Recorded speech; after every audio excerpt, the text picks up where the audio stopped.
do not make them become angry by your behavior, by your action, by your speech. Then after then, it now says you should train them and instruct them in the way of the Lord. So we'll be looking at the first one, which is restriction of what you should not do. That you should not provoke them, you should not make them angry. That is restriction. Then the second one, in what way should you bring them up? I think the book of Proverbs, I think 22:6, says, train your child in the way he will go. When it's grown up, he will not depart from it. So God expects us to train our children and instruct them in his own way. So section A, the restriction. Fathers, do not provoke your children to anger. Do not provoke your children to anger. You know, when we say provoke, most time it is intentional. Or maybe the father is careless, does not even know that what he's doing is wrong, and the children don't like it. In many ways, fathers, because we believe we are the head of the family, we do a lot of things to provoke the children. We believe that anything we do is right. In fact, we don't even listen to them. Many times we don't listen to them. We say, go and meet your mommy. Go and meet your mother. Even some mothers cannot even talk to the fathers. A lot now that we even have this social media. Most of us were on Facebook, WhatsApp, and others. We don't even have time for the children. We don't have time for the mothers. And now we provoke the father, the mother. We provoke the children. Father's obedience to this verse is dependent upon our obedience to Ephesians 5, verse 18, which says we should be filled with the Holy Spirit and not with wine, not with alcohol that will intoxicate. Before we can obey this, we must be filled with the Holy Spirit. If we have not given our life to Christ and we are regenerated, there's no way we will not always be used by our flesh, and we always provoke them. We have to be filled with the Holy Spirit. Father must be filled with the Holy Spirit in order to lead their families in a manner that is pleasing to God. To please God, we must be filled with the Holy Spirit. It's only the Holy Spirit that can teach us the way of God. And if we don't know the way, there's no way we can lead our children to know the way. We have to know the way first before our children can know it. And to know the way, we have to be filled with the Holy Spirit. When we say provoke, it means anger, to arouse anger. Paul is not saying that fathers should never make their children angry. There's no way children will not be angry. In fact, when they want to do things that are even wrong, and we know that what they are doing is wrong, and we correct them, they may be angry. They will be angry.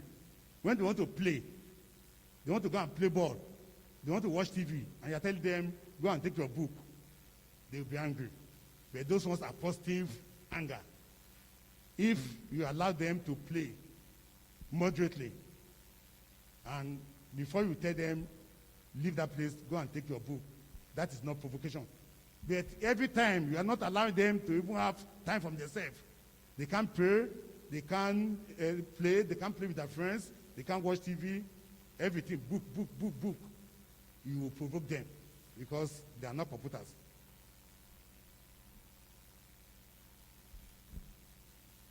What Paul is saying here is that we should not make our children angry intentionally, unnecessarily, or arbitrarily. We should love them and keep no record of wrongs. That is, when you look at 1 Corinthians 13:5, you say love. We were talking about love here. Love does not dishonor. You cannot shame your child, no matter how small that child is. That child has self-esteem. If you need to talk to your child, you need to talk to that child in a manner that has a lot of respect. You don't talk to your child in public and disgrace your child in public. Anyhow, you can reduce the self-esteem of that child. That child may not even have confidence in future to act independently. He will be looking towards to you to guide him at all times. As that is, we are still looking at that 1 Corinthians 35. As father, are we easily angered? No matter how little what the child has done, are we always angry? We should show love. Put yourself in the position of that child first. Know why that child is behaving that way, so that you know the way to guide that child. And we should not always keep records of wrongs. Last week you did this. 2 years ago you did this. No. When that one is gone, let it be gone. And what has done now, just address that issue. Don't always remind the child of the past. Christian father must be men of power and authority. When your child sees you that, oh, his father is not somebody who prays, who has authority, who commands, who will call on God and say, God, this is what we need in this family. And all the father is saying that, oh, I know so person. I have so person in position. We have to go and meet this person. Or some parents even go to the extreme, looking for power where there is no power, fake power. And the children will see all this. And you are not telling them, no, what we need as a child is to be filled with the Spirit of God. It's for you to know the way of God. Because it's when you have that spirit that you have authority over what we have in that Luke 10:19. When we have power, when we are filled with the Spirit, we have power, we have authority over all principalities, over all powers. And Acts 1:8 says, when we are filled with the Spirit, we will have power. We'll be filled with power. And that when we say this power, filled with power, that's when we can talk boldly against Satan, against all powers. Some parents, fathers, when they even hear some sound in the night, I think Pastor was the one that talked about it the other time. You hear some sound, maybe cat or some animals making noise in the night. The next thing, they are afraid. Instead of them to just say, God, I hand this over to you. Go to your sleep. Go and sleep. Because you can't fight it. You don't know if it's a principality. When you come and sleep beside you, you don't know. So the only thing is to have confidence and let your children also have confidence. And that confidence can only come when they are filled with the power of God, when they are filled with the Spirit of God, when you lead them in the way of God. Christian fathers should have passion of winning souls for the Lord. People that come about, so the people that you come about, do you show them love? God, for you to win soul, you need to show love. Did they see God in you? The way you live, your own actions. Did they see God in you for you to even win souls? And if you don't win souls, how will your children win souls? It is what they see you doing that they will do. Just as Jesus Christ said, that the things I see my Father does, those are the things that I do. It's what your children also see you doing. That is what they will do. If we win souls as fathers, our children also, they will win souls. They will start talking to their friends in school that, okay, Jesus Christ is Lord. In fact, my father says the way, the life, and the light is Christ. Whatever you tell your child, that's what your child will tell people outside. Then when you don't have that love, and you are not even thinking of winning souls, your children also, they will never think of winning souls. Godly children are product of parents who set us all right to know and work with God. With the story of the three Hebrew children, Daniel and his brothers, when they got to the strange land, they were given fine food. But maybe they never have such food. But I'm not sure they will not even have it, because they were not from royal family. They were in the royal home, so they were given the best of the best. But because they have known God, and I'm sure their own parents must have known God, must have brought them in that way. He said, no, I'm not going to define my body with this food that are for other gods. They refused it. Can you say that your own children today, if they enter university and they are alone, that all these things they call Yahoo, MMM, and others, that you forbid your home, do you think your children will not join because of their greed? Are you sure that your child, if they say, bring 50,000 and collect 200,000, you will not go and withdraw his money to go and give to them? But if you, as a father, you have never done it, I'm not sure a child will do it. If somebody brings to him or her, the next thing will say that, no, my father says this is 419. So as children of God, please, we should train our own children the way of the Lord. They should not be greedy. They should be able to say no to temptation.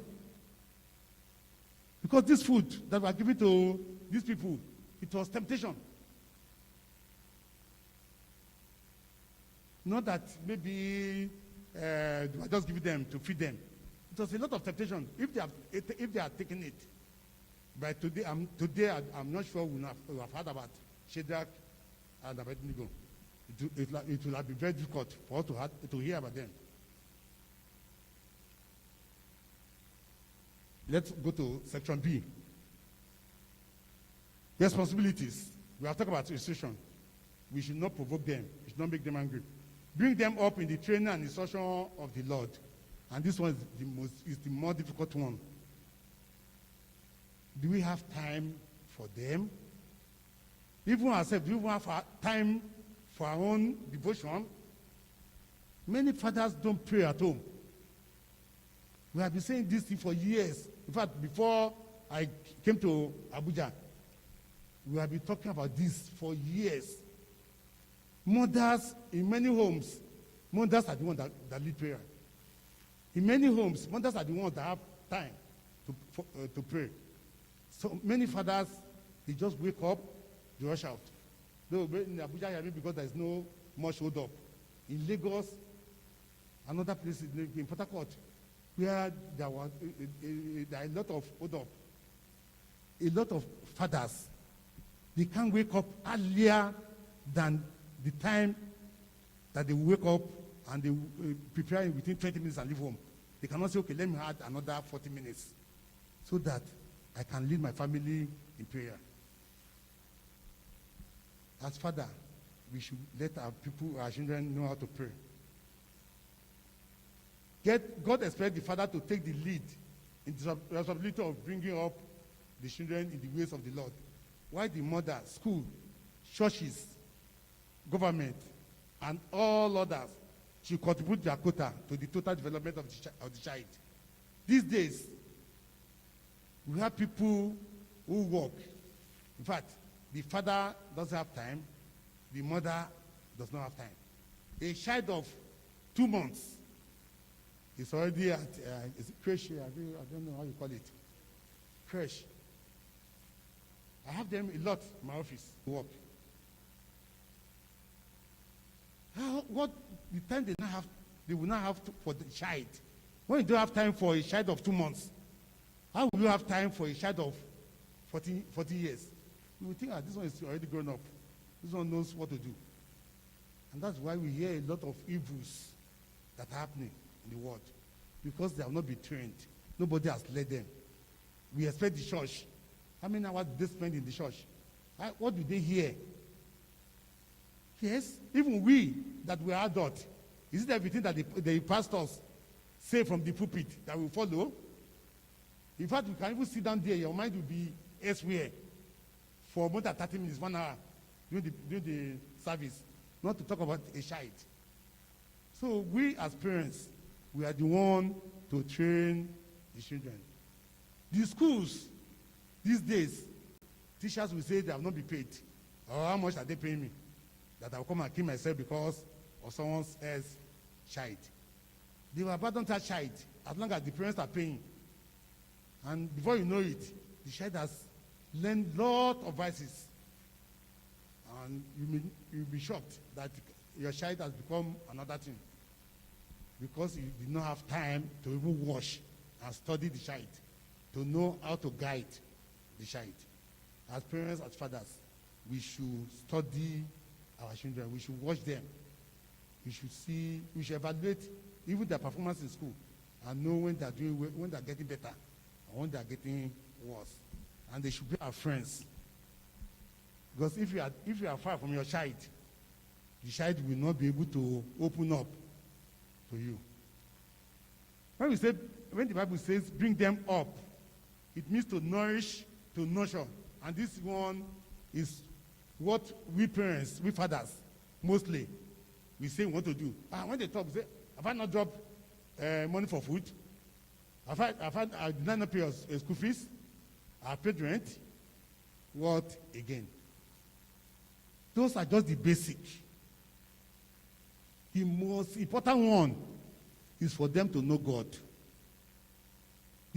All this one about school, about paying school fees, giving them food, they will perish. The only one that will be forever, that is internal, is that way of God that will lead them to eternity. We are not saying that we should not provide for them.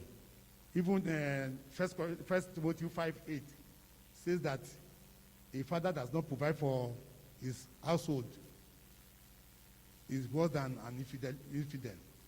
Is worse than an unbeliever. But food for the stomach, all will perish. It's very important that we give them food. We cannot say they must go hungry. But the most important one that they should choose is life. And that life is that they should know the way of God. Training refers to the process of nurturing and building the child to have good moral and characters. After nurturing them, after giving them food, we should train them to have skill. We should train them to have good characters. There are some children that if they meet adults on the road, they don't greet. Because at home, the parents did not teach them that when you see people that are older than you, you should respect them.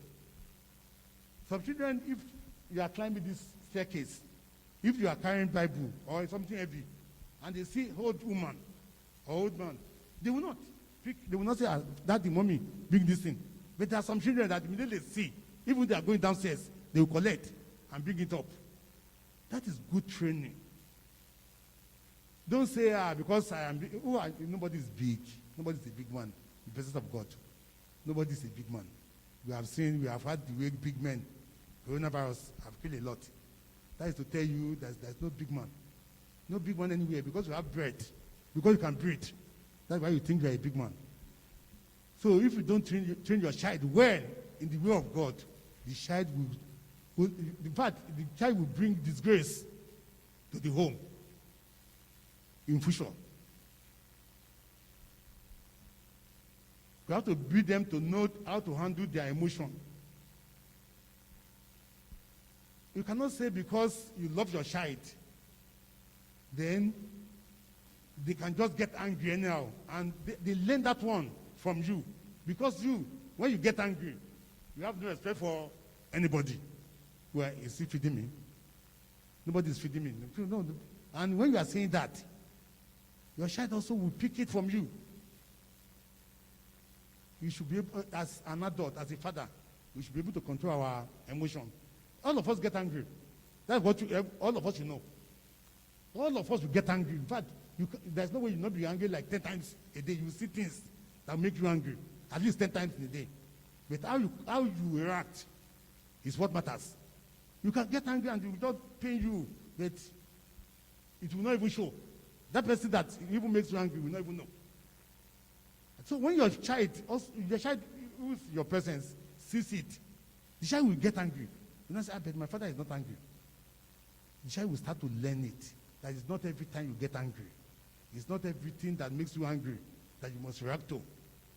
And when the son asks the father that, why did you do that? Or even if he doesn't ask, when you are talking, you let the child know that because you are in Christ, because you are a child of God, because you have been filled with the Holy Spirit, all these things, they don't matter.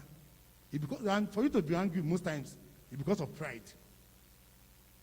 Most times when you get angry, it's because of pride. That, watch this boy, this small one, in fact, this poor family, they did this. Oh, because of pride that makes us angry most times. We should be able to control it. Then we should be able to relate with neighbors, relate with others in love. Not that when you are inside, in your home, you are talking, you are gossiping about others. When you do all this, your child also will pick it from you. And even when you gossip inside, by the time you go outside and you are laughing with those people, your child, who is still a kid, will hate those people in his heart. That these bad people, I don't even know why my father is relating with them. But you, because you are a pretender, you are pretending that all is well. But your child will not pretend. In fact, one day, the child can even say it out.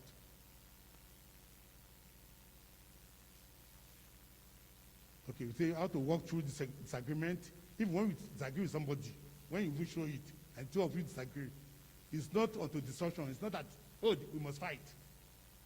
It's just for you to settle so that you can have better relationship henceforth. James and say, let one sit at the right, let one sit at the left. All of us were angry. But that did not end their relationship.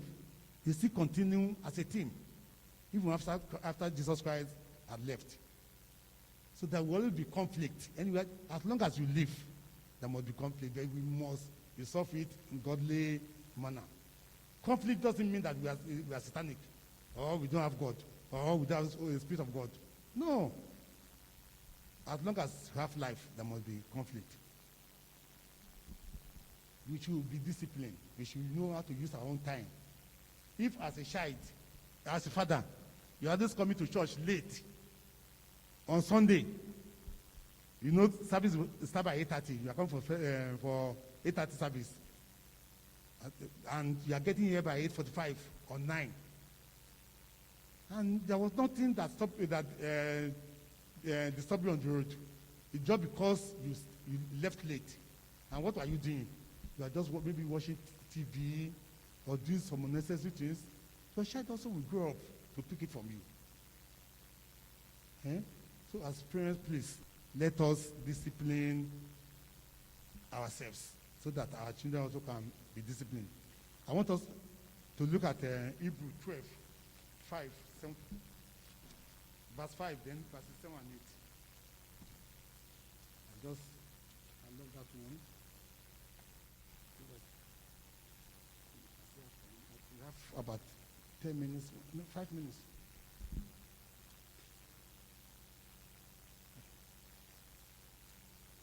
Hebrews 12, 5.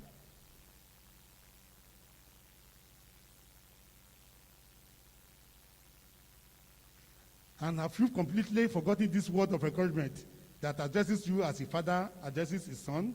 It says, my son, do not make light of the Lord's discipline, and do not lose heart when he rebukes you. Then verses 7 and 8. Endure hardship as discipline. God is treating you as his children. For what children are not disciplined by their father? If you are not disciplined, and everyone undergoes discipline, then you are not legitimate, not true sons and daughters at all. No, this one is about about disciplining our children. Disciplining our children is not only about beating. Eh?